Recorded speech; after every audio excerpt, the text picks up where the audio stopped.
Hello everyone, welcome back to another Genshin Impact video. With Kamisato Ayato's release coming in just a few days, many players are wondering whether or not he's actually going to be good or not. And while it's too early to give a definitive answer on whether or not he's going to be worth it, we can take all of the information that we currently know in order to get a better understanding of how he might perform when he releases. So today we're going to be dissecting some of the information from the recent livestream in order to go over his kit, what are most likely to be his best weapon choices and artifact sets, as well as possible team synergies.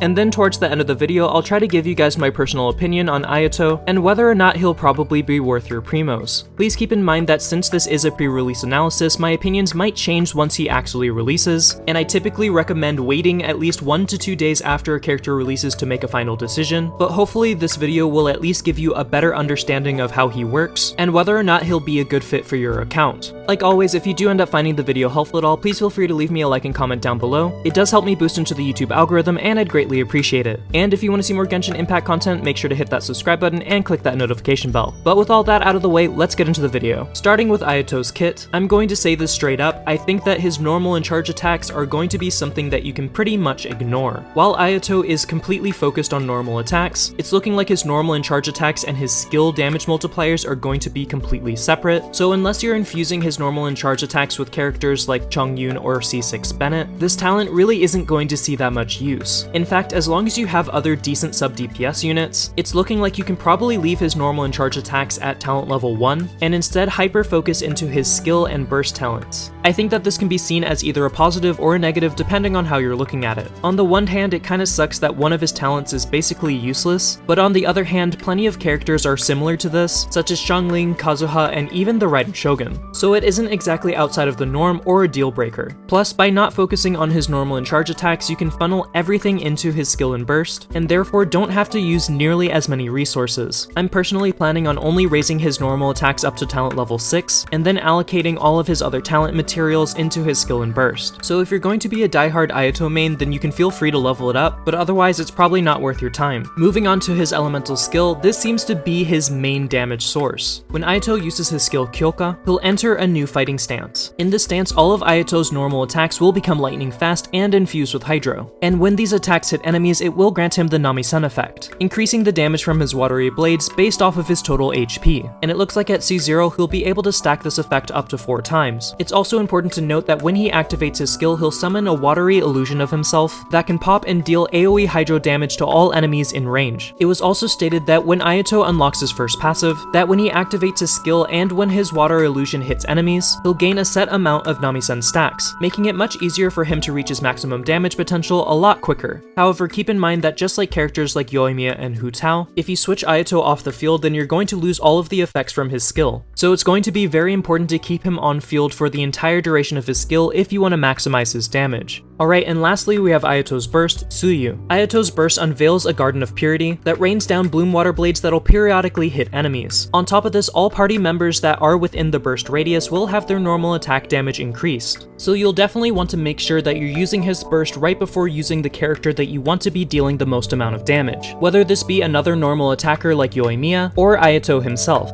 And as you can imagine, almost everyone and their mother has made the comparison between Ayato's ult and Ganyu's ult, and I'd have to say I agree, they're basically just the Hydro and Cryo versions of each other, so I think it's safe to assume that they'll deal similar amounts of damage, despite having different passives. I also think that they're actually going to have pretty good synergy with each other, and it could possibly also have quadratic scaling with Venti's Burst, but that currently remains to be seen. I think after reviewing Ayato's entire kit, I think it's pretty safe to assume that he can function either as a main DPS or as a sub DPS.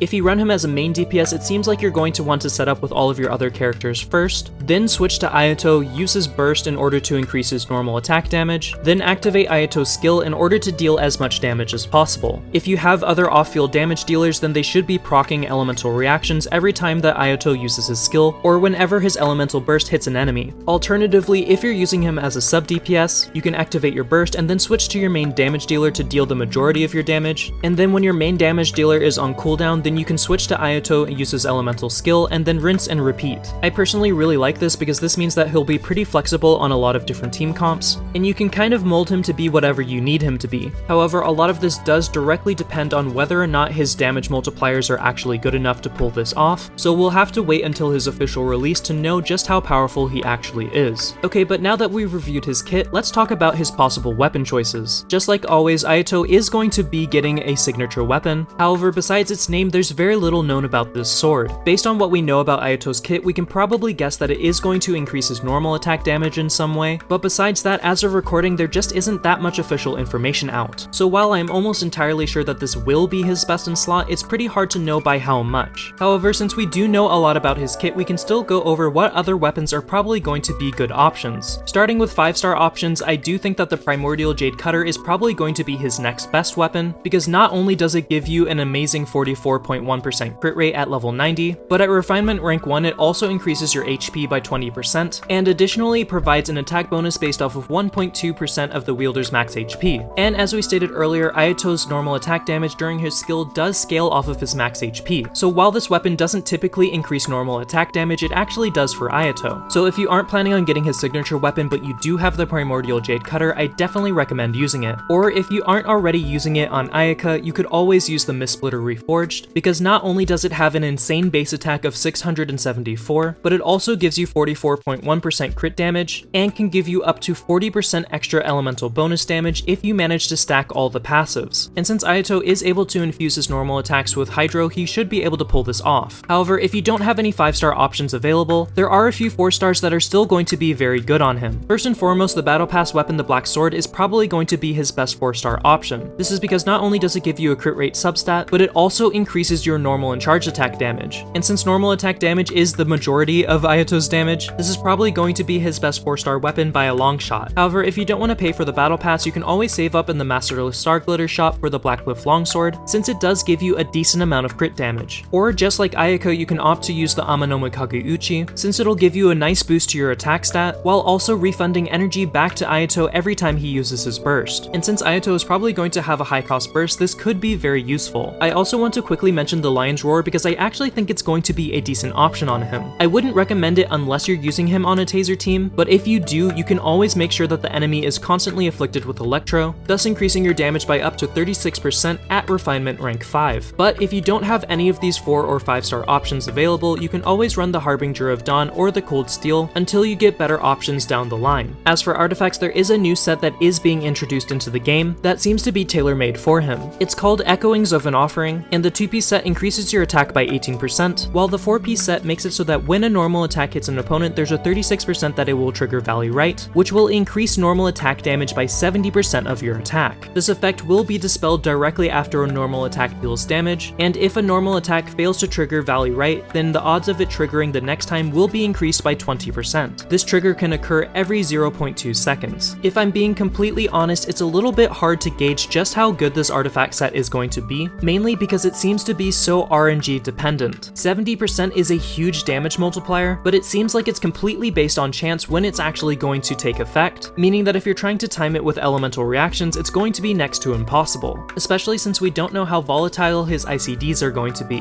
However, even with that being said, I do think that this is still probably going to be his best overall set. It's just hard to tell by how much until we officially test it. However, if you don't want to farm for a brand new set and RNG really isn't your thing, you can always use the 4-piece Heart of Depth. Its 2-piece set gives you a 15% boost to Hydro bonus damage, while the 4-piece set gives you a flat 30% increase to your normal and charge attack damage after using an elemental skill. This damage multiplier is definitely a lot lower, but it is more consistent and probably a little bit easier to work around. Not to mention it's also in an artifact domain that's actually pretty resin friendly, considering that you can farm for the Blizzard Strayer set at the exact same time. This is compared to the new artifact domain, whose second set is basically only good on Xiao and Xiao alone. So these are definitely some things that you want to consider before settling on one set. Okay, but now that we've gone over possible weapons and artifacts, what about possible teammates? It's actually looking like Ayato's best support will probably be Yunjin. While she won't provide any elemental reaction damage, she will be able to provide Ayato with the occasional shield, and more importantly, she'll be able to provide Ayato with additional normal attack damage through the use of her elemental burst. We'll definitely still have to test this when Ayato officially comes out, but something's telling me that Yunjin is going to definitely be one of his best buffers. Okay, but what about besides Yunjin? If Ayato ends up working well in a Vaporize or a Reverse Vaporize comp,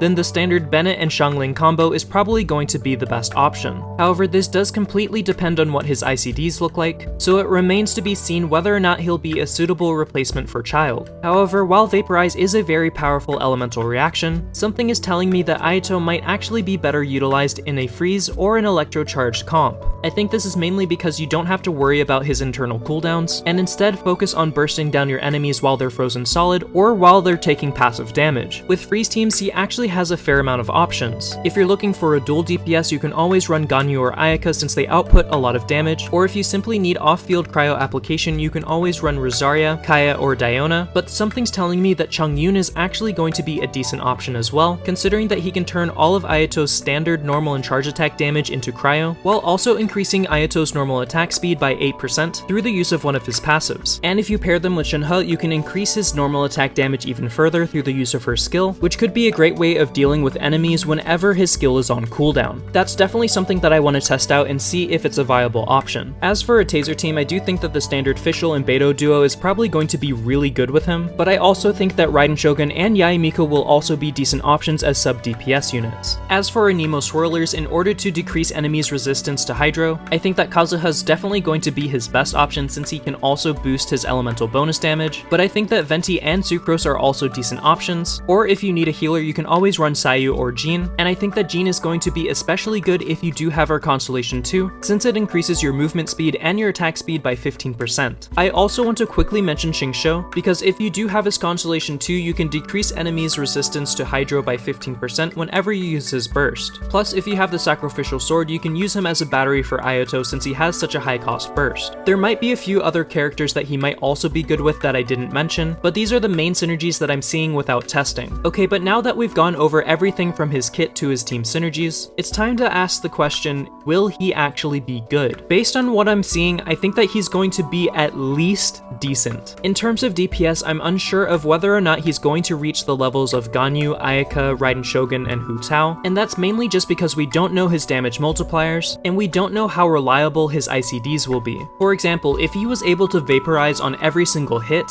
then he would quickly become one of the single best DPS in Genshin Impact. But something tells me he's going to be treated very similarly to Yoimiya, where he's only able to vaporize every 3 hits or so, which would make him balanced but not overpowered. However, one thing that he does have over Yoimiya is the fact that he's able to hit in such large AoEs, and since he has a long-lasting AoE burst, it makes it much easier to slot him into other team comps as a sub DPS. However, above all else, I think that it's actually going to be his Hydro element that makes him valuable. Hydro units are pretty few and far between, with the majority of them being 5-star characters. Hydro units are essential for Freeze, Vape, and Electrocharge teams, which are 3 of the most popular types of team comps, so simply being a Hydro unit is definitely working in his favor. However, that being said, if you already have characters like Kokomi, Mona, or Child, then he might end up being a little bit redundant. He doesn't really seem to be adding anything that the other characters can't already provide, so I think it really mainly comes down to personal taste and whether or not you're going to like his gameplay style. I'm a little bit hesitant to say go ahead and roll for him, especially when characters like Yae Miko ended up being a little bit underwhelming, so my personal advice is to just wait 1 to 2 days after he releases. That way you can see reviews on him and whether or not he's actually going to be a good fit for you. I'm currently planning on summoning for him day 1. I currently have everything but his artifact set pre-farmed and ready to go, so as soon as patch 2.6 drops, I'll try to get up an honest review of him as soon as I possibly can. Also, for those that might be interested, I do have an Is Ayaka Worth It video that's coming out tomorrow, so if you don't want to miss either of those videos, make sure that you're subscribed and have your notifications turned on so that you don't miss them. And if you enjoyed this video, please feel free to leave me a like and comment down below with your current thoughts on Ayato. I'm pretty curious to see what people are thinking about him so far, and I would greatly appreciate the support. But that's all for now, so until next time,